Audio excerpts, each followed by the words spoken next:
देखो आपके पास क्या है नया टॉपिक, साइक्लोट्रॉन। ठीक है, साइक्लोट्रॉन किस काम आता है? चार्ज्ड पार्टिकल को हाईली एनर्जी तक एक्सेलरेट करने के लिए, त्वरित करने के लिए। सिर्फ चार्ज पार्टिकल को ही नहीं, आयनों को भी एज वेल एज।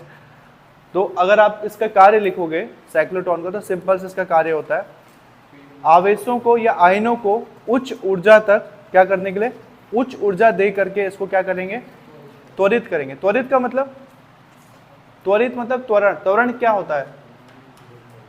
त्वरण का मतलब क्या होता है? जब किसी के वेग में लगातार क्या किया जाता है, परिवर्तन। मतलब स्पीड पहले स्लो, फिर फास्ट फास्ट फास्ट, समय के साथ साथ उसकी स्पीड क्या होती जा रही है, इंक्रीज होती जा रही है। जितना आप उसको राउंड दोगे उतना ज़्यादा उसका स्पीड क्या होगा, बढ़ता रहेगा। कभी किसी धागे में कोई पत्थर या कुछ बांध के घुमाया है? ठीक है, बहुत से लोग इस तरह से आम तोड़ते थे पहले बचपन में या कुछ फेंका ऐसे करके। तो देखो जितना घुमाओगे, घर पे जाके करना, छत पे जाके करना, घर पे तो टूट जाएगा सामान। आप जैसे धीरे धीरे घुमाओगे स्पीड स्लो रहेगी, घुमाते जाओगे तेज तेज तेज तेज, तो जितना घुमाओगे तेज उतनी स्पीड क्या होगी, इंक्रीज करते जाएगी। यदि इंक्रीज करते जाए स्पीड तो इसी को त्वरण कहते हैं। ठीक है, कि आपने उसको ऊर्जा दिया और ऊर्जा दे करके उसकी स्पीड को क्या कर दिया, आपने त्वरित कर दिया। कुछ यही काम यहाँ पे साइक्लोट्रॉन करता है। बहुत इंटरेस्टिंग फीचर है इसका। साइक्लोट्रॉन का प्रोसेस पढ़ोगे ना, बहुत इंटरेस्टिंग है। बनाने वाले ने अच्छा खासा दिमाग लगाया है और बहुत सिंपल कॉन्सेप्ट यूज करके इसने ये पूरा काम किया है। अच्छा ये बताओ, मैंने इसका काम बताया कि ये किसी आवेश को या आयन को उच्च ऊर्जा तक त्वरित करने का कार्य करता है। बट किसी आवेश या आयन को उच्च ऊर्जा देकर के फायदा क्या है? क्या फायदा है किसी को हाई एनर्जी? अगर हम पत्थर बांध के घुमा रहे हैं तो उस घुमाने से हमें फायदा क्या हो रहा है? ज़्यादा। अरे ठीक है, उसमें एनर्जी स्टोर हो रहा है, उसको त्वरण कर रहे हैं, बट उसका फायदा क्या है? इलेक्ट्रॉन को आपको ज़्यादा दूर तक फेंकना है, ऐसा नहीं है। जब कोई चीज़ तेजी से किसी चीज़ पे टकराए ना, तो वो चीज़ें क्या होती है, आसानी से टूट जाती हैं। जैसे कि मैं कह रहा हूँ कि हमारे बचपन में कभी मैं जून की छुट्टियों में आता था यहाँ बलिया में, यूपी में, तो बगीचे में जाते थे तो बहुत से भैया लोग रहते थे जो पत्थर से नहीं करके रस्सी को किसमें धागे रस्सी में क्या बांध के, पत्थर बांध के घुमा के फेंकते थे। उससे होता क्या था, वो आम पे जाएगा, टकराएगा और आम क्या होगा, नीचे गिरेगा। जितनी स्पीड से फेंकेंगे उतनी तेजी से वो नीचे गिरेगा। वैसे यहाँ पर फिजिक्स में क्या है, जितने पार्टिकल्स होते हैं अगर आपको उसको तोड़ना होगा, और याद रखना बड़ी चीज़ों को तोड़ने के लिए उतना एनर्जी नहीं चाहिए होता जितनी ज़्यादा एनर्जी छोटी चीज़ों को तोड़ने के लिए चाहिए होता है। फॉर एग्जाम्पल, आप घर पे अगर किचन में जाओ, टमाटर काट लोगे, टमाटर के बीज को काटते रह जाना, टमाटर के बीज को 2 हिस्से में करना, तब देखना कितनी एनर्जी चाहिए। ठीक है, एनर्जी या फिर फोकस। तो छोटी चीज़ों को, या फिर बोलो आपको कुछ ऐसी चीज़ें जिसपे प्रबल नाभिकीय बल अधिक है, या पे जो बहुत अच्छे खासी ऊर्जा के साथ बंधा हुआ है और आप उसको तोड़ना चाहते हो, तो उसको तोड़ने के लिए आपको किसी ऐसे चीज़ को उस पर टकराना पड़ेगा जो कि बहुत तेज़ी से जाए, और वही काम करता है यहाँ पे साइक्लोट्रॉन। साइक्लोट्रॉन में क्या होता है, कोई चार्ज को या आवेश को हम इतनी स्पीड दे देते हैं कि स्पीड देने के बाद इधर एक विंडो होता है, ठीक है, एक खिड़की जैसा जगह, वहाँ से एकदम हाई स्पीड जब दे दी जाती है ना, तो वो वहाँ से निकलता है तेज़ी से साइक्लोट्रॉन। सपोज मैं ये विंडो यहाँ बना रहा हूँ, ठीक है, वैसे ये डायग्राम थोड़ा और ज़्यादा मोटा होना चाहिए था। इधर सपोज मैं ये विंडो बना रहा हूँ, बहुत छोटा सा है, चार्ज भी छोटा होगा, चार्ज कोई बड़ा पार्टिकल तो होता नहीं है, छोटा पार्टिकल होता है, तो उसके निकलने के लिए काफ़ी जगह है, डिटेल में अभी समझाएंगे डायग्राम से। तो इस विंडो से क्या होगा, वो चार्ज निकलेगा तेजी से, और जिस चीज़ को तोड़ना होगा वो उसके सामने रखा होगा, उसमें जाएगा, टकराएगा और उस चीज़ को क्या कर देगा, तोड़ देगा। तो क्या इसका यूज क्या होता है साइक्लोट्रॉन का, किसी आवेश को या आयन को उच्च ऊर्जा तक त्वरित करने का काम किया जाता है साइक्लोट्रॉन द्वारा। ठीक है, बना कैसे है ये, बना सेम वैसे ही है इसका स्ट्रक्चर, जैसे कि आपने बचपन में वो खाया है पाव रोटी, बंद कहते हैं जिसको, पाव रोटी बचपन में, क्या अभी भी मीठा मीठा जो होता है, मज़ा आता है खाने में चाय के साथ, या ऐसे भी मज़ा आता है, मेरा मन कर दिया। नमक डाल के सेक करके चाय के साथ बहुत खाता था मैं बचपन में, 10 रुपये का मिलता था। तो ये पता क्या है, अरे खा लेना बाद में, अभी सुनो, वो जो पाव रोटी है आप उसको क्या करोगे, 2 हिस्से में बांटो, वो कैसा स्ट्रक्चर बनेगा, वो डी की तरह बनता है, एक सीधा डी एक उल्टा डी, ये कुछ वैसे ही स्ट्रक्चर है, ठीक है। इस स्ट्रक्चर में अगर आप उसको दो हिस्से में बांटोगे तो ये डी की तरह बन जाता है। डी ऐसा होता है हमारा, ठीक है, ये होता है हमारा डी, एक डी ऐसा और एक डी को उल्टा कर दो, ये दोनों डी को मिला दो तो बन जाएगा एक वृत्त या उसी शेप में आ जाएगा। तो ये कुछ वैसा ही स्ट्रक्चर है, इसीलिए इसको डीज कहा जाता है, डीज, क्योंकि ये किसकी तरह बनता है, डी की तरह। वैसे इसको क्या लिखते हैं, डीज। जैसे यहाँ पे दो डी है तो दो डी के लिए इसके एक के लिए लिखोगे D1, एक के लिए लिखोगे D2, किसी को भी D1 मान लो, किसी को भी D2 मान लो, या फिर इसको आप क्या पढ़ते हो, डीज, ये डीज1 और ये डीज2, ठीक है। तो डीज कहने के पीछे रीजन समझ में आया, क्योंकि डी शेप में है, ओके। अब इस डायग्राम में देखो मैंने नीचे कुछ जोड़ा हुआ है, ये किस चीज का मात्रक है पता है, याद रखना, अभी आपके पास अल्टरनेटिंग करंट वाला चैप्टर नहीं आया है। किसी भी चीज में गोला बनाकर अगर ऐसे कर दो तो ये मात्रक होता है प्रत्यावर्ती धारा का। मात्रक मतलब ये एक संकेत होता है, चिन्ह होता है, साइन होता है प्रत्यावर्ती धारा को दिखाने का। इसका मतलब ये होता है किसी चीज पे अगर ये साइन बन गया, इसका मतलब है कि इस चीज में कैसा करंट या वोल्टेज सप्लाई किया जा रहा है, प्रत्यावर्ती वोल्टेज सप्लाई किया जा रहा है या प्रत्यावर्ती करंट, ठीक है। तो देखो यहाँ पे दो डीज हैं, एक D1 और एक D2, दोनों डीज एक दूसरे से चिपके हुए हैं या दूर है, थोड़ा सा गैपिंग है ना, दोनों डीज एक दूसरे से थोड़ी गैपिंग पे स्थित है, बट ज्यादा दूर भी नहीं है, नजदीक नजदीक है, बट हाँ गैपिंग है दोनों डी के बीच में।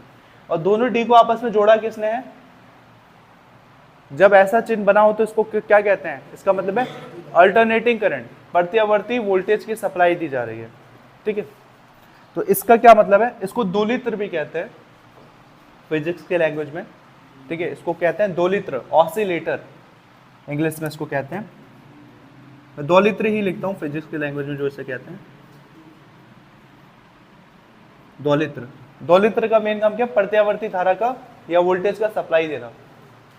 प्रत्यावर्ती वोल्टेज पता है क्या होता है, हालांकि आपके पास इसका पूरा डिटेल चैप्टर है पहली बुक में फिजिक्स के, अभी आया नहीं है, 2-3 चैप्टर बाद आएगा। प्रत्यावर्ती धारा के बारे में मैं बस इतना बता दूं, दो टाइप की करंट होता है, एक होता है एसी करंट, एक होता है डीसी करंट। नॉर्मली जो सेल बैटरी में लगता है करंट वो डीसी होता है, जो रिमोट वगैरह या खिलौने वाली बैटरियों में लगता है। लेकिन जो करंट से हम इलेक्ट्रिसिटी चला रहे हैं, इलेक्ट्रिक डिवाइस चला रहे हैं, पंखा, टेलीविजन, फ्रिज, कूलर, एसी, ये सब चीजें चला रहे हैं, वो क्या कौन सी करंट होती है, एसी। आपके घर में जो बिल आता है वो एसी करंट का बिल आता है, ठीक है। अल्टरनेटिंग करंट की क्या खासियत होती है,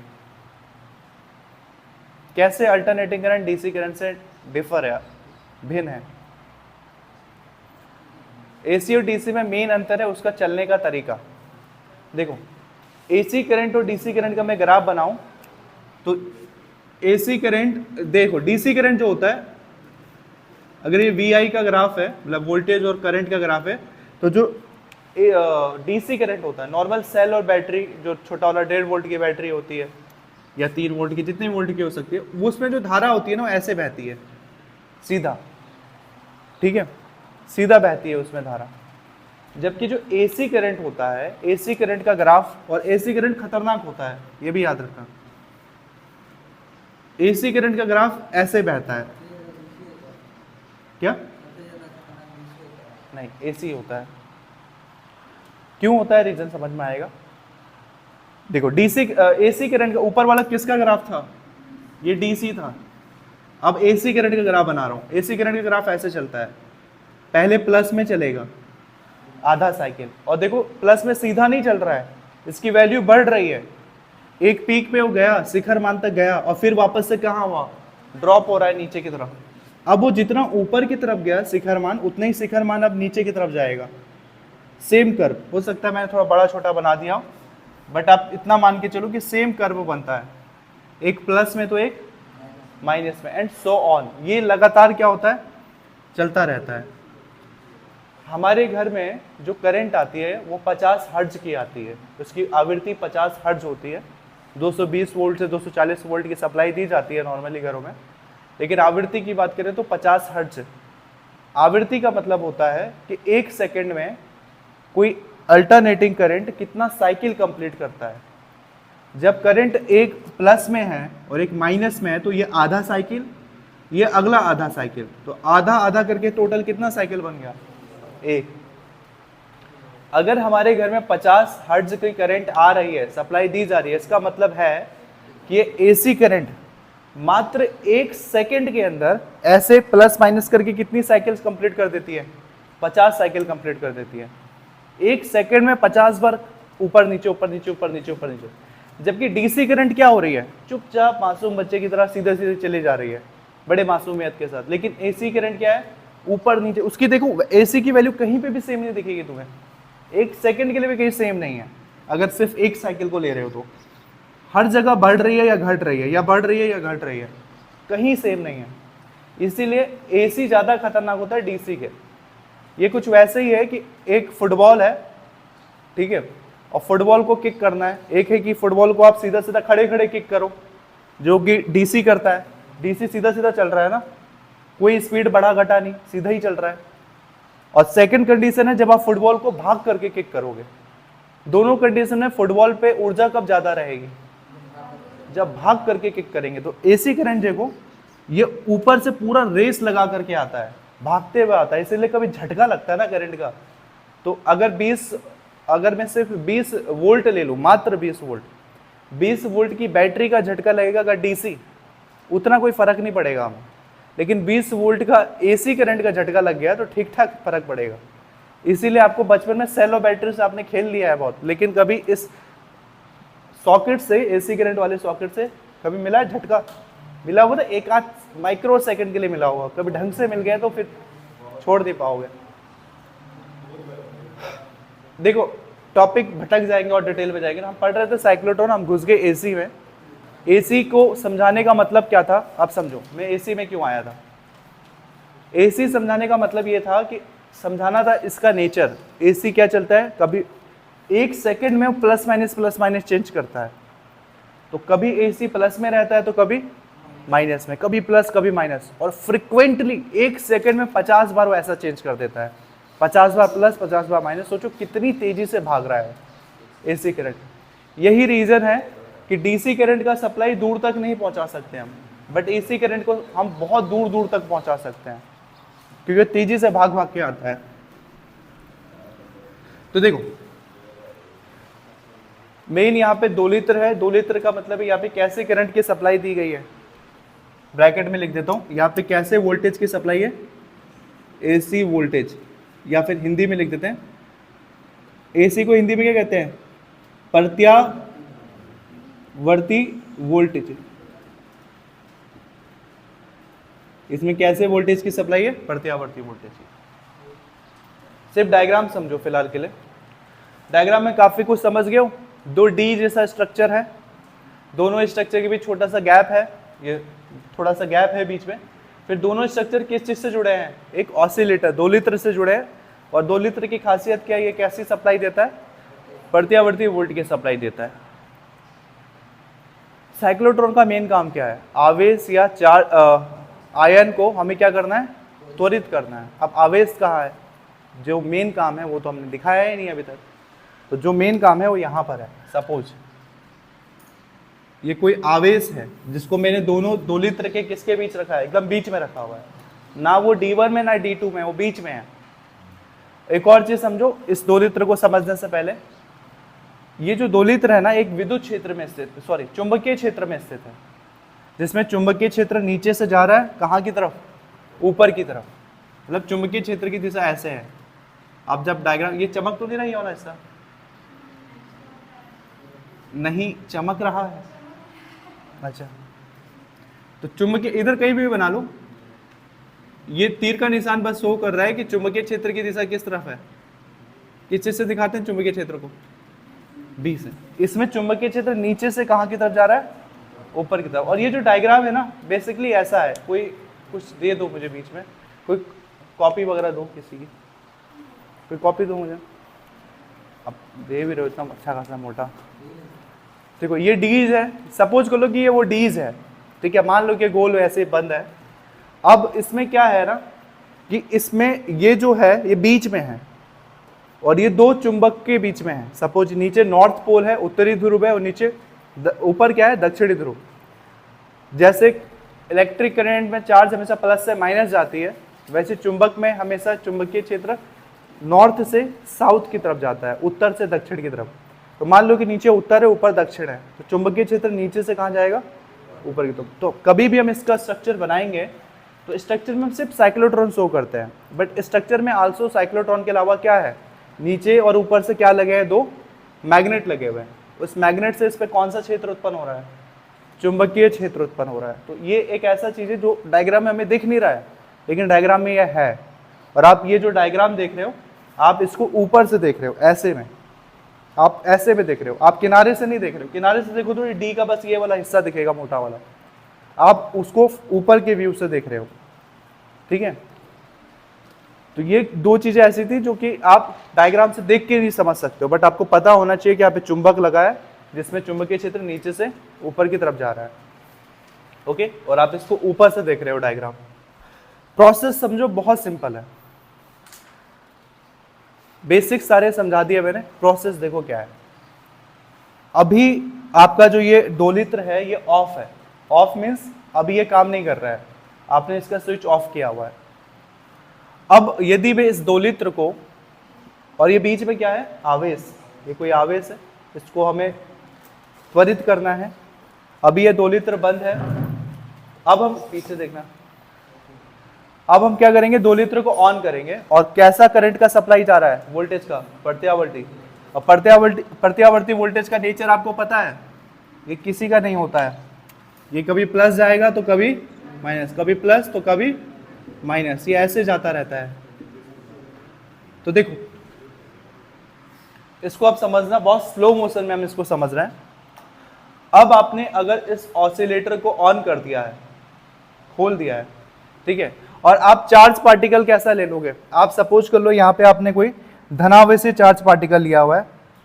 आपने ये बीच में जो चार्ज पार्टिकल लिया है, आवेश लिया, आवेश है तो या तो धनावेश, ऋणावेश या न्यूट्रल क्या है वो भी तो पता होना चाहिए ना। मान लो कि हमने क्या लिया है, यहाँ पे धनावेश लिया है, जैसे कि प्रोटॉन, ठीक है, ये प्रोटॉन लिया है, या और भी धनावेशित कण होते हैं। अब देखो, अब हमने इस ऑसिलेटर को ऑन किया, ऑन कर दिया। ऑन करने पे आपको पता है ये ऑसिलेटर क्या करता है, प्रत्यावर्ती वोल्टेज की सप्लाई देगा। प्रत्यावर्ती वोल्टेज का मतलब है यहाँ प्लस से स्टार्ट होगा तो कहाँ जाएगा, कुछ सेकंड बाद, कुछ सेकंड का मतलब एक ही सेकंड में 50 बार ऐसे राउंड मारेगा। तो देखो इसको ध्यान से, ये जो चार्ज हमने लिया है बीच में, ये कैसा चार्ज है, धनावेश है। हमने क्या मानना है, ये कैसा चार्ज है, ये पॉजिटिव चार्ज है। आपको इतना तो पता है कि पॉजिटिव नेगेटिव की तरफ क्या होगा, आकर्षित होता है, और पॉजिटिव पॉजिटिव से क्या होगा, दूर भागेगा। देखो अब आपने इसको ऑन कर दिया, तो ऑन करने के वजह से हम मान लेते हैं कि एक डीज प्लस हो गया तो एक डीज क्या हो गया, माइनस। देखो ये होता है ना, एक साथ प्लस और दूसरा क्या, माइनस। तो मान लिया कि जो आपका D1 है, सपोज दैट जो आपका D1 है वो क्या हो गया, प्लस, और D2 क्या हो गया। आप सोच के बताओ, जो धनावेशित पार्टिकल है वो प्लस वाले की तरफ जाएगा या माइनस वाले की तरफ। ऑब्वियस सी बात है, जो खुद प्लस चार्ज है वो माइनस की तरफ जाएगा। तो होगा क्या, और दो रीजन है, एक तो माइनस की तरफ इसलिए जाएगा क्योंकि माइनस उसको आकर्षित कर रहा है, और दूसरा वो प्लस की तरफ इसलिए नहीं जाएगा क्योंकि प्लस उसको क्या कर रहा है, दूर फेंक रहा है, ठीक है, दूर फेंक रहा है, प्रतिकर्षित कर रहा है। तो ये जो चार्ज पार्टिकल है, अब इसका खेल स्टार्ट हो गया। ये चार्ज पार्टिकल अब किस में एंटर कर चुका है, इस D2 में एंटर कर चुका है सपोज, ठीक है। D1 या D2 जिसमें एंटर करवाना करवाओ, इसमें माइनस कर दोगे, इसमें प्लस कर दोगे, तो ये इधर आ जाएगा। तो ये चार्ज पार्टिकल सपोज यहां पर आ गया, ओके। फिर क्या होगा, अगले एक साइकिल कंप्लीट, अगला साइकिल क्या होगा, फिर प्लस माइनस। जब ये प्लस था, जब D1 प्लस था तो D2 क्या था, माइनस। अब अगले इसी के हाफ साइकिल में अब D1 क्या हो जाएगा, माइनस। अब D1 माइनस हो जाएगा और D2 क्या हो जाएगा, प्लस। आधा आधा साइकिल कंप्लीट करना ना, आधे साइकिल में D1 प्लस था पहले, अब अगले आधे साइकिल में D1 क्या है, माइनस। अब देखो अचानक से ये माइनस हुआ तो दूसरा वाला क्या हो गया, और ये कौन सा चार्ज है, ये पॉजिटिव चार्ज है। तो पॉजिटिव चार्ज वाले क्षेत्र में रहेगा नहीं, वहां से तुरंत दूर भागेगा, ठीक है, और कहाँ की तरफ आने की कोशिश करेगा, नेगेटिव की तरफ। तो ये चाहेगा, ये जो भी पॉजिटिव चार्ज है, कि मैं यहाँ से डायरेक्ट इसमें एंटर कर दूं, ठीक है, एंटर करेगा, लेकिन ऐसे सीधा नहीं कर पाएगा, क्योंकि हमने ये चीज़ पिछले कॉन्सेप्ट में पढ़ा है, या लॉरेंज बल में हमने पढ़ा है कि जब किसी क्षेत्र में कोई आवेश एक ऐसे क्षेत्र में फंसा है जिसमें चुंबकीय क्षेत्र भी लग रहा है और विद्युत क्षेत्र भी लग रहा है, तो ऐसे क्षेत्र में आवेश सीधा नहीं जा सकता है। अगर वो लंबवत है, तो लंबवत एंटर किया है, तो वो कैसे घूमता है, 90 डिग्री, यदि वो चुंबकीय क्षेत्र के लंबवत है। तो यहाँ देखो, प्रत्यावर्ती वोल्टेज की वजह से हमें विद्युत क्षेत्र बन चुका है हमारा। मैंने शुरू में क्या कहा था, चुंबकीय क्षेत्र नीचे से ऊपर की तरफ जा रहा है, आवेश जब एंटर कर रहा है, आवेश गति कर रहा है, तो आवेश की गति की दिशा और चुंबकीय क्षेत्र की दिशा 90 डिग्री पर है। देखो ये डीज है और रेड वाला मार्कर है चुंबकीय क्षेत्र। देखो चुंबकीय क्षेत्र कहाँ की तरफ जा रहा है, ऊपर, और आवेश आपका इसी में घूमेगा। तो आवेश की गति की दिशा और चुंबकीय क्षेत्र की दिशा अगर ऐसे है, तो कितने डिग्री का एंगल बन रहा है, 90 डिग्री। ये तो प्लेन है ऐसे में, और ये 90 डिग्री ऐसे में जा रहा है, ये ऐसे, ये डीज आपका प्लेन में है और ये ऐसे 90 डिग्री। तो ये चीज़ हम पढ़ चुके हैं लॉरेंज बल में, बहुत डिटेल से, प्रीवियस लेक्चर में ही पढ़ा है कि यदि कोई आवेश एक ऐसे क्षेत्र में फंस गया हो जिसमें चुंबकीय क्षेत्र भी और विद्युत क्षेत्र भी है, और वो आवेश चुंबकीय क्षेत्र के साथ कैसा कोण बना रहा है, 90 डिग्री, तो आवेश की गति कैसी होगी, वृत्ताकार पथ में होगी, वृत्तीय गति होगी।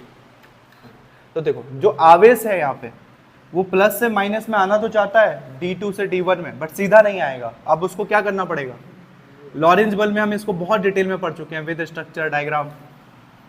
ये आएगा, बट कैसे करते हुए आएगा, ये ऐसे अपने राउंड मारते हुए आएगा, ठीक है। तो ये क्या हुआ, D2 से किस में पहुंच गया, D1 में। सारी टेक्निकल चीज समझ गए, अब मजे वाली चीज अब है, ठीक है। अब यही चीज रिपीट करते जाना है। देखो पहले ये प्लस में था, माइनस में आ गया। अब फिर से सपोज कर लो ये ऊपर वाला D1 है, नीचे वाला क्या है, D2। सब नहीं, ये नहीं कर सकते हैं, मान लो कि D1 का ही केस पढ़ रहे हो। अब फिर से D1 किस में जाएगा, प्लस में जाएगा। अब ये आवेश यहां पर आ चुका है, अब किस में चला गया, D1 प्लस में। तो D1 किस में आ गया, प्लस। अगर D1 प्लस में आ गया तो D2 क्या हो जाएगा, प्रेरण की वजह से D2 ऑटोमेटिक, प्रेरण की वजह से पता है ये प्लस है तो दूसरा वाला ऑटोमेटिक माइनस बन जाएगा। तो अगर ये आवेश यहाँ पर आ गया है, आने के बाद उसको पता चला कि जब तक वो वहां पहुंचा तब तक जो D1 था वो तो प्लस हो गया है, और प्लस में प्लस चार्ज तो रहेगा नहीं। अब प्लस वाला अगर ये प्लस बन गया है और ये खुद ही धनावेश है, तो अब ये किसकी तरफ भागेगा, फिर से माइनस की तरफ। इसके साथ बहुत प्रैंक हो रहा है। देखो अभी फिर से किस में भागने की कोशिश की इसने, माइनस चार्ज की तरफ भागने की कोशिश की। और जब ये बेचारा माइनस तक पहुंचा, तब इसके साथ फिर, क्योंकि एसी करंट चल रही है, एसी सीधी चलती ही नहीं है कभी, एसी चेंज होते रहती है। जब ये D2 पर पहुंचा, जब ये D2 पर पहुंचा, जब D2 माइनस में था, तब तक ये देख रहा है कि ये जो करंट है ये प्लस से कहाँ पहुंच चुकी है, माइनस में। और माइनस में पहुंच चुकी है, तो अब जो D2 पहले प्लस था, अब D2 माइनस हो गया है। अगर D1 माइनस हो गया है तो D2 कितना हो जाएगा, प्लस हो जाएगा। और बेचारा अभी पहुंचा ही था वहां पे, तब तक उसको फिर से खबर आया कि आपको यहाँ से भी क्या करना है, भागना है, क्योंकि ये क्षेत्र भी सुरक्षित नहीं है, पॉजिटिव है ये भी। वो खुद पॉजिटिव था, वो क्षेत्र भी पॉजिटिव है। अब वो फिर से किसकी तरफ भागेगा, और फिर से नेगेटिव की तलाश में भागेगा। पॉजिटिव में था, वापस से किसकी तलाश में भागा, नेगेटिव की तलाश में। बेचारा अभी यहाँ पहुंचा ही था। अब यही चीज रिपीट होते जाएगा। फिर ये जो चार्ज था D1 में पहुंचा ही है अभी, अब ये D1 किस में चला गया, फिर से पॉजिटिव में चला गया। अब D1 किस में हो गया, पॉजिटिव में। तो ये पॉजिटिव में, तो दूसरा वाला ऑटोमेटिक क्या हो गया, और बेचारा नेगेटिव की तरफ जाना चाहता है, नेगेटिव की तलाश में है। और जैसे ही वो पहुंच रहा है, वैसे ही उसके साथ, जिसे कहते हैं मोए मोए, बेचारा पहुंच रहा है। अब देखो ये बेचारा फिर से कहां पहुंचा, नेगेटिव में पहुंचा। जब तक ये नेगेटिव में पहुंच रहा है, फिर एसी करंट का नेचर, तब तक एसी करंट ऊपर वाली आधी साइकिल कंप्लीट करके कहां आ चुकी है, नीचे वाली आधी साइकिल में आ गई है। अब D1 किस में हो गया है, माइनस में, और D2 किस में कन्वर्ट हो गया, बेचारा फिर भागेगा, यही चीज चलता रहेगा, यही चीज, वो कभी कायदे से स्थिर रह ही नहीं पाएगा। और उससे होगा क्या, वो जब भाग रहा है तो भागने की वजह से उसकी जो स्पीड है वो क्या हो रहा है, तेजी से इंक्रीज कर रही है। और देखो त्रिज्या, पहले वो इतने से त्रिज्या में भाग रहा था, उसकी फिर देखो त्रिज्या जो है, रेडियस है, बढ़ते चली जा रही है। वो इसलिए बढ़ रही है क्योंकि इसकी स्पीड क्या हो रही है, समय के साथ बढ़ते चली जा रही है, बढ़ते चली जा रही है लगातार। और इस तरह से ये जो आवेश है ये अल्टरनेटिंग करंट के गेम में फंस जाएगा, और फंसने की वजह से ये लगातार क्या होगा, इसी में, ये लगातार इसी में क्या करते जाएगा, ये लगातार इसी में क्या होगा, राउंड मारते रह जाएगा। एक ऐसा समय आएगा, देखो वो आवेश उसी में बेचारा फंस गया है, गोल गोल घूमता जा रहा है। एक ऐसा समय आएगा जब उसमें क्षेत्र नहीं बचेगा कहीं घूमने के लिए। और अब सपोज जिस वैज्ञानिक को एक्सपेरिमेंट करके कोई चीज़ तोड़ना है, वो वैज्ञानिक इसको क्यों एक्सेलरेट कर रहा है, क्योंकि उसे किसी चीज़ पे जाके इसको क्या करना है, टकराना है। टकराने के वर्ड को फिजिक्स में कहते हैं संगठन या बॉम्बार्डिंग करनी है, ठीक है। बम मतलब इतनी स्पीड से जाके टकराएगा तो बॉम्बार्डिंग, बहुत ज़्यादा एनर्जी निकलेगी। अब देखो उस वैज्ञानिक को लग रहा है कि अब इसको जितनी ऊर्जा देनी थी उतनी ऊर्जा इसमें क्या हो चुकी है, स्टोर हो चुकी है, और जितना इसको त्वरण देना चाहिए तो उतना त्वरण इस पर आ चुका है, एक्सेलरेशन अब आ चुका है। तब वो ऑटोमेटिक कुछ ऐसे तरह से अरेंजमेंट करेगा कि ये जो चार्ज है वो क्या करेगा, इस खिड़की से बाहर निकलेगा, ठीक है। जगह वैसे भी उसके पास नहीं रह गई है, जितना राउंड मारना था उसने मार लिया। मैं तो 3 ही 4 मारा है, उससे कितने लाखों राउंड वो कंप्लीट कर देता है इतने में। और फाइनली एक ऐसा टाइम आएगा तो यहाँ से ऐसे आएगा, और सपोज यहाँ पर वो ये है विंडो है, वो यहाँ से क्या होगा, विंडो से सीधा बाहर, हाईली एकदम बहुत ज़्यादा गुस्से में जैसे होता है ना कोई, वैसे ये एकदम हाई एनर्जी लेके या फिर हाई एक्सेलरेशन के साथ, त्वरण के साथ वो बाहर निकलेगा। और यहाँ पर उसके सामने जो भी चीज़ होगा वो जानबूझ के रखी गई होगी, उसको वो क्या करेगा, टकरा करके तोड़ देगा। इसी को बॉम्बार्डिंग कहते हैं, संघट या बॉम्बार्डिंग या बम विस्फोट। अब जो भी तोड़ना होगा तोड़ेगा, वो हमारा काम नहीं है, हमारा काम बस साइक्लोट्रॉन का क्रियाविधि समझना था, ठीक है। अब यहाँ से वो क्या निकला, बस ये दिखा सकते हो, ये विंडो है और इस विंडो से वो क्या निकल रहा है, बाहर निकल रहा है, जो भी आवेशित कर रहे हैं, ठीक है। यहाँ से बाहर निकल गया ये पॉजिटिव चार्ज। क्या विंडो लिख दें, लिख देते हैं विंडो, हिंदी में लिख देना खिड़की। और क्या कहते हैं खिड़की, झरोखा उर्दू में। क्या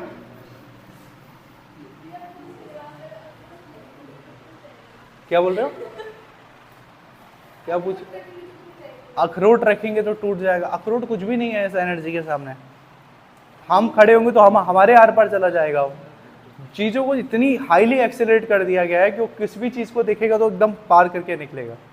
किसी भी चीज़ को ज़्यादा एनर्जी दोगे ना, इनफैक्ट मैं आपको बताता हूँ, जो डैम होती है, बांध, जहाँ पर टरबाइन से बिजली उत्पन्न की जाती है, वहाँ पे जो पानी होता है ना बहुत तेज़ी से छोड़ा जाता है। पानी इतनी तेज़ी से छोड़ा जाता है कि आपको लगा पानी क्या ही बिगाड़ लेगा आपको। आप पानी में उंगली डालोगे ना, वो उंगली से तक कटेगा, आपको पता तक नहीं चलेगा, दर्द तक नहीं होगा आपको, इतनी तेज़ी से पानी। एक पानी को भी हाई स्पीड दे करके आप अपने शरीर पर टकराओ, वो पानी आपके शरीर को भेदता हुआ चल जाएगा। कभी कभी क्या होता है ऐसे डैम्स में वगैरह में, मतलब जहाँ पे टरबाइन से बिजली बनानी होती है, वो एक पाइप में पानी को बहुत हाई एनर्जी हाइट पे से गिराते हैं।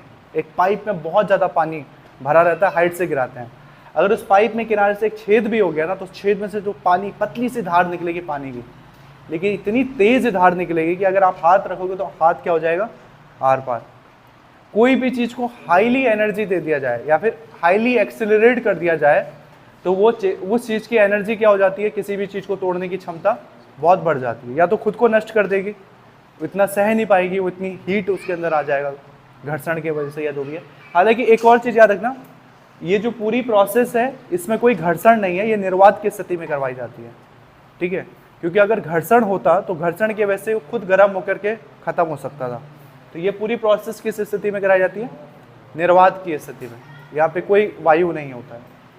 समझ गए साइक्लोट्रॉन कैसे वर्क करता है, इसका मैथमेटिकल फॉर्मूला इसके बाद पढ़ेंगे, उतना डिफिकल्ट नहीं है। साइक्लोट्रॉन पढ़ा है तो ये पढ़ना इतना डिफिकल्ट नहीं है। क्या होता है साइक्लोट्रॉन में, दो डीज होती हैं और दोनों डीज किससे जुड़ी होती है, एक दोलित्र से, ऑसिलेटर, दोलित्र क्या करता है, प्रत्यावर्ती वोल्टेज का सप्लाई देता है। प्रत्यावर्ती वोल्टेज, दोनों डीज के बीच में कौन उपस्थित होता है, एक आवेशित कण। यहाँ पर हम कौन ले रहे हैं, एक धन आवेशित कण ले रहे हैं, ठीक है, एक धन आवेशित कण हम यहाँ पे ले रहे हैं बीच में। अब क्या हो रहा है, प्रत्यावर्ती वोल्टेज की जब इसमें सप्लाई दे रहे हैं तो डीज, एक डीज में प्लस तो दूसरे में क्या, माइनस। जब ये आवेश प्लस है तो प्लस की वजह से माइनस वाले डीज में एंटर करता है। जब वो एंटर करता है तब तक उसको पता चलता है कि अल्टरनेटिंग करंट अब प्लस से किस में जा चुकी है, माइनस, और इस चक्कर में वो फंस जाता है और पूरा क्या करने लगता है, इसमें राउंड में लगाने लगता है, ठीक है। और फाइनली जब लगता है साइंटिस्ट को कि अब इसको उतनी त्वरण मिल चुका है, इतनी एनर्जी मिल चुका है, अब इसको विंडो से बाहर निकालना चाहिए, तो वो लास्ट में उसका पाथ चेंज करके विंडो से बाहर निकालता है और जिस पे भी बॉम्बार्डिंग करानी हो जाता है। काम क्या है साइक्लोट्रॉन का, साइक्लोट्रॉन का क्या काम है, किसी चार्ज पार्टिकल को या आयन को, आयन के त्वरित करना, ठीक है, उच्च ऊर्जा तक त्वरित करना या फिर बहुत ज़्यादा मान तक त्वरित करना। ओके, इसका मैथमेटिकल इंडिकेशन वगैरह पढ़ेंगे, पहले आप एक काम करो, डायग्राम बना लो, बनाओ डायग्राम, और थोड़ा अच्छे से बनाना, मुझे ठीक ठाक मेहनत लगी है उसको बनाने में, इसे कंप्लीट करना है। देखो आगे, डायग्राम हमने बना लिया। डायग्राम के बाद हमें लिखना क्या है, लिखने वाला काम जल्दी से देख लो। साइक्लोट्रॉन कैसी युक्ति है, साइक्लोट्रॉन का क्या काम है, समझा दिया है वैसे सारा। साइक्लोट्रॉन आवेशित कणों या आयनों को उच्च ऊर्जा तक त्वरित करने वाली युक्ति है। साइक्लोट्रॉन एक ऐसा मशीन है या डिवाइस है जो कि किसी आवेश या आयन को उच्च ऊर्जा तक त्वरित करती है, एक्सिलरेट करती है, ये सब समझाया हुआ है।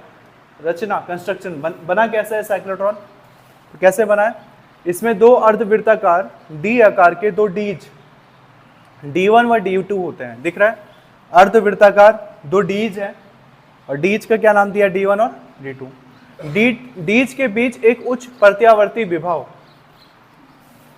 ये वाला, दोनों डीज के बीच में देखो एक उच्च प्रत्यावर्ती विभव जिसे दोलित्र हम कह रहे हैं, एक लगा है, और कितने वोल्ट का ये विभव उत्पन्न कर रहा है, 10⁵ वोल्ट की कोटि का, ठीक है। और डीज के मध्य कैसा कण उपस्थित है, जो डीज के जो आवेश है, कैसा आवेश है, धनावेश या धनायन है, ठीक है।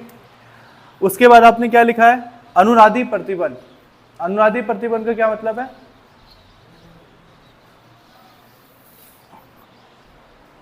देखो अनुनादी प्रतिबंध वो केस है जिसपे कि साइक्लोट्रॉन काम करता है, ठीक है। अनुनाद को इंग्लिश में कहते हैं रेजोनेंस।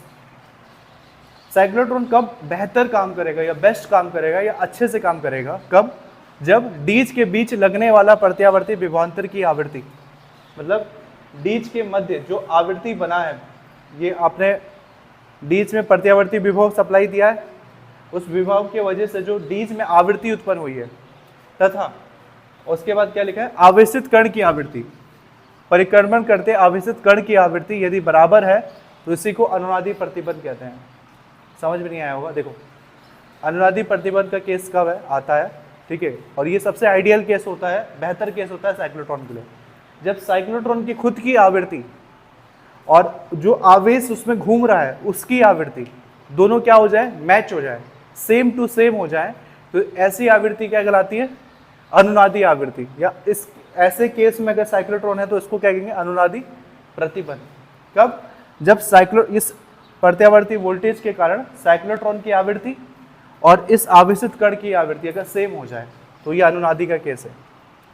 कार्यविधि, वर्किंग मेथड क्या था, कैसे काम कर रहा था, बहुत शॉर्टकट में लिखा है हमने, इतना लंबा लिखते तो कॉपी पूरा उसी में भरता, तो शॉर्टकट में क्या लिखा है, धन आयन डीज की तरफ आकर्षित होता है। जैसे ही आपने इसको ऑन किया प्रत्यावर्ती वोल्टेज को, तो धन आयन है वो किसकी तरफ आकर्षित हुआ, डीज। इसमें अभी पता नहीं कौन से डीज की तरफ जाएगा, किस डीज की तरफ जाता है, जब वह उस क्षण ऋण विभव पर है, धन आयन डीज की तरफ आकर्षित होगा जब डीज किस विभव पर है, ऋण विभव। पता है आपको, धन आयन ऋण विभव की तरफ जाएगा और यही रिपीट होते जाएगा। फिर हमने समझाया लंबवत चुंबकीय क्षेत्र के कारण, क्योंकि हमें पता है चुंबकीय क्षेत्र ऊपर की तरफ जा रहा है, के कारण धनावेशित कण कैसे पथ में घूमता है, वृत्ताकार पथ में घूमता है। ये पहले भी हम लॉरेंज बल में डिटेल में पढ़ चुके हैं, ठीक है। तथा एक क्षण पर वह विक्षेपक प्लेट, यहाँ पे जो विक्षेपक प्लेट है ये इसकी बात कर रहे हैं, जो विंडो आपने लिखा है ना यहाँ पे, विंडो, इसी को क्या कहा है इन्होंने, हिंदी में विक्षेपक प्लेट या विक्षेपक खिड़की लिखा रहता है किसी किसी बुक में। प्लेट से तथा एक क्षण पर, जब वो बहुत ज़्यादा त्वरित हो चुका है तो एक क्षण पर क्या होगा, वो उच्च त्वरण के साथ बाहर निकल जाता है। ये इसकी क्रियाविधि। कौन बाहर निकलता है? धनावेशित कण, और जिस पे टकराना उस पर टकरा जाएगा।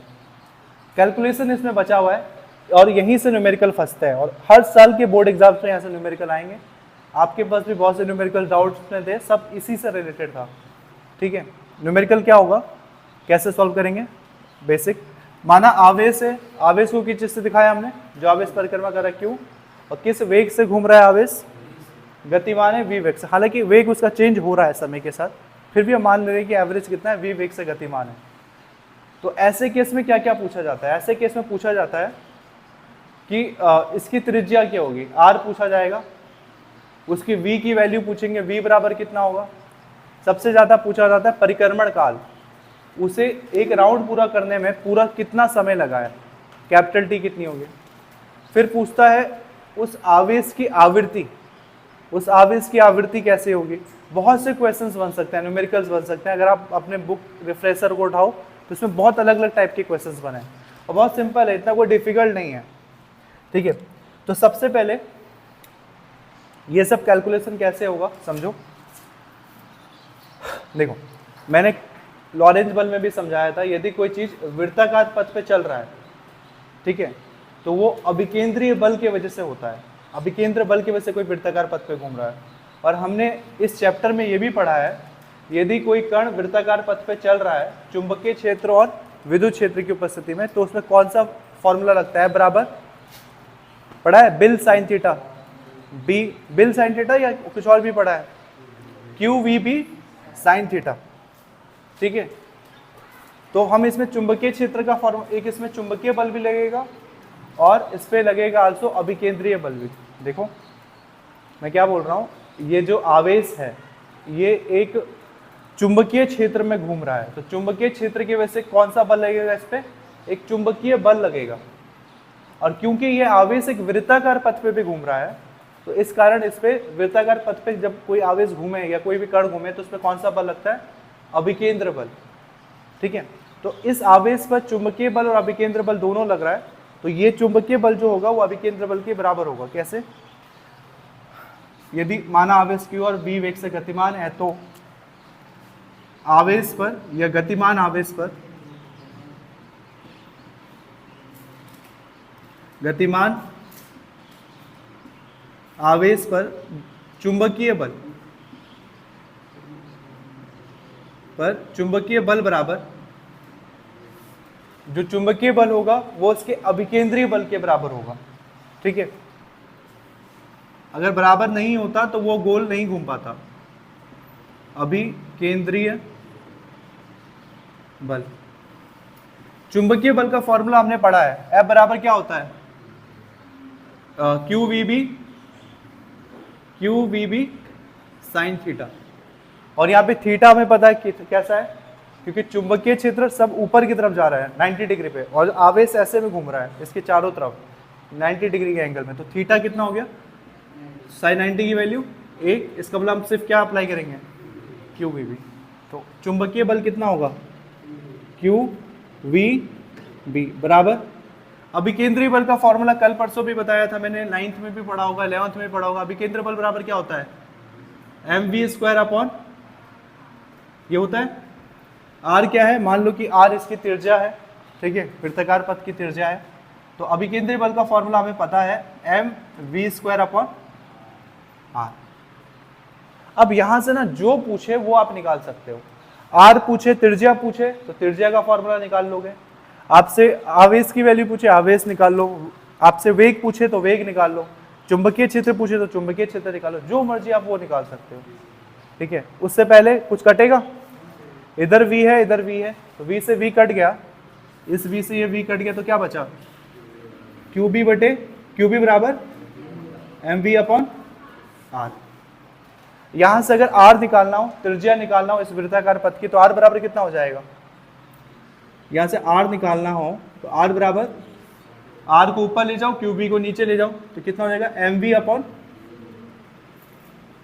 QB। एक आंसर आ गया त्रिज्या। और यदि आपसे पूछा जाए, इसके नीचे आप लिख सकते हो, या फिर ये डायग्राम मिटा दूं, अब तो इसकी जरूरत है नहीं। आपसे आर पूछा जाए तो आप आर निकाल सकते हो। बेचारा इतना मेहनत करके बनाया था ना। और क्या पूछ सकते हैं आपसे? आपसे वेग पूछ सकता है। वेग कैसे निकालोगे? आर निकाल दिया आपने, वी निकालना हो तो वी कैसे निकालोगे? वेग v बराबर, इसी फॉर्मूले में रखो, v को अकेले छोड़ दो तो m गुणा में तो m भाग में आ जाएगा, और r भाग में तो है r ऊपर, मतलब क्या हो जाएगा क्यू बी, m गुणा में था तो m किस में आ गया? भाग में, और r भाग में था तो r किस में चला गया? ये हो गया क्यू बी आर बटे, ये चमक तो नहीं रहा है?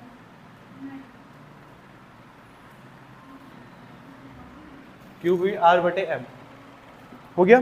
तो देखो आप त्रिज्या भी निकाल सकते हो वृत्ताकार पथ की, किस वृत्ताकार, ऐसे में बहुत सारे न्यूमेरिकल्स आपके पास बुक में पड़े हुए हैं। आप वेग निकाल सकते हो। आप आल्सो निकाल सकते हो परिक्रमण काल।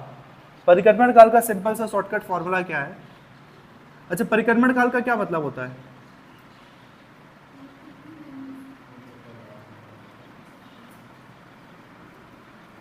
किस चीज से दिखाते हैं परिक्रमण काल को? परिक्रमण काल निकालने का ये फायदा है कि आपको इससे आवृत्ति निकल जाती है, क्योंकि आवृत्ति बराबर होता है 1 बटे परिक्रमण काल। अगर आपको परिक्रमण काल पता है तो आप आवृत्ति का भी पता कर सकते हो। तो इस आवेश का परिक्रमण काल कितना होगा? इसका फॉर्मूला है 2 पाई m अपॉन क्यू बी। ठीक है, क्या फॉर्मूला है इसका? 2 पाई m अपॉन क्यू बी। ठीक है, और ये कैसे होगा? अच्छा ठीक है, ये आप एक डब्बे में बंद कर लो। कैसे हुआ होगा ये? स्टार्टिंग में क्या रहा होगा? क्योंकि वो वृत्ताकार पथ में चल रहा है तो 2 पाई आर, और ये v की वैल्यू कितनी हो गई होगी? क्यू बी आर अपॉन, तो ये देखो r से r कट गया होगा, m बटे के बटे में जो होता है डायरेक्ट कहाँ चला जाता है, तो बचा क्या? 2 पाई m बटे क्यू बी। तो डायरेक्ट आंसर लिख दे कि ऐसे करके बता दो, ऐसे भी समझ जाओ कि 2 पाई m अपॉन क्यू बी कैसे आया। ठीक है, परिक्रमण काल हो गया। मैंने कहा परिक्रमण काल का फायदा ये है कि आवृत्ति निकाल सकते हो, और आवृत्ति और परिक्रमण काल में कैसा रिलेशन है? एकदम उल्टा। ठीक है, आवृत्ति निकालना हो तो परिक्रमण काल आप इजीली निकाल सकते हो, क्योंकि आवृत्ति बराबर होता है, और किस चीज का निकाल रहे हैं हम सब? आवृत्ति बराबर, आवृत्ति को किस चीज से दिखाते हैं हम?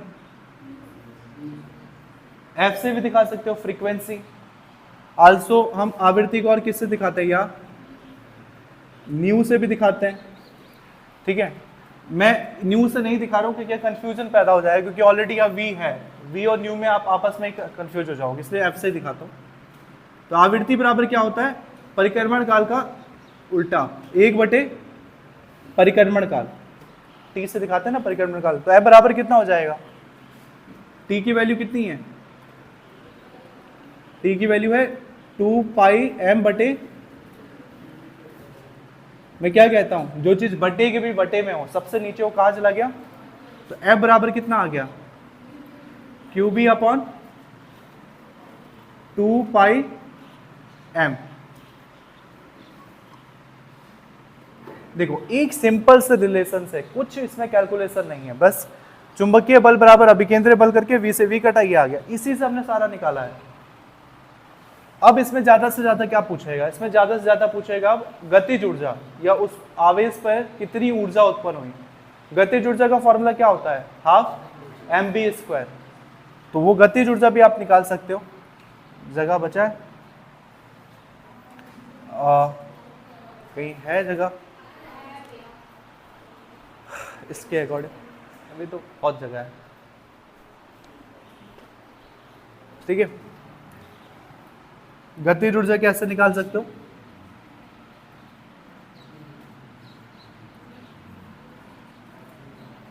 गतिज ऊर्जा को किस चीज से दिखाते हैं हम? ई के या के ई से दिखाते हैं, ठीक है, ई के से भी दिखाते हैं, के ई से भी दिखाते हैं, इंग्लिश में कहते हैं काइनेटिक एनर्जी, या फिर ऊर्जा याद रखो सिंपल। 11th में आपने पढ़ा होगा गतिज ऊर्जा, स्थितिज ऊर्जा, पहली बुक में अगर पढ़ा हो पहली बुक तो। गतिज ऊर्जा का फॉर्मूला क्या होता है, हाफ m मतलब द्रव्यमान आवेशित कण का, v मतलब उसका वेग का स्क्वायर। निकालोगे गतिज ऊर्जा, क्योंकि वेग की वैल्यू तो हमें पता है q b r upon m, तो क्या हो जाएगा 1/2 m, v की वैल्यू कितनी है, v की वैल्यू ऊपर है q b r और नीचे m, सबका स्क्वायर कर दो, इसका square q square b square हो गया, ये q स्क्वायर b स्क्वायर, नीचे क्या बच गया m स्क्वायर, कुछ कटा m, एक m इधर, एक m, 2 m इधर है तो m से m कटा, तो बच कितना गया e के बराबर, लास्ट लाइन के लिए जगह होगा, ई के बराबर ये बच गया 1/2, एम से एम तो कट चुका है, Q square B square R square बटे Q square B square R square बटे एम।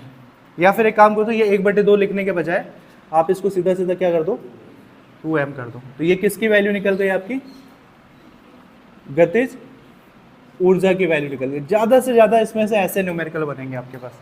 अब इससे इन फॉर्मूले से आप कोई भी न्यूमेरिकल सॉल्व कर सकते हो, ठीक है। और देखो ये इसका मदर फॉर्मूला कौन सा है, सिर्फ ये चुंबकीय बल बराबर अभिकेंद्र बल। और बस आपने इस रिलेशन को तोड़ तोड़ के कुछ इतना बड़ी चीज नहीं की, डायरेक्ट यहाँ से आर निकल गया और डायरेक्ट यहीं से वी निकल गया।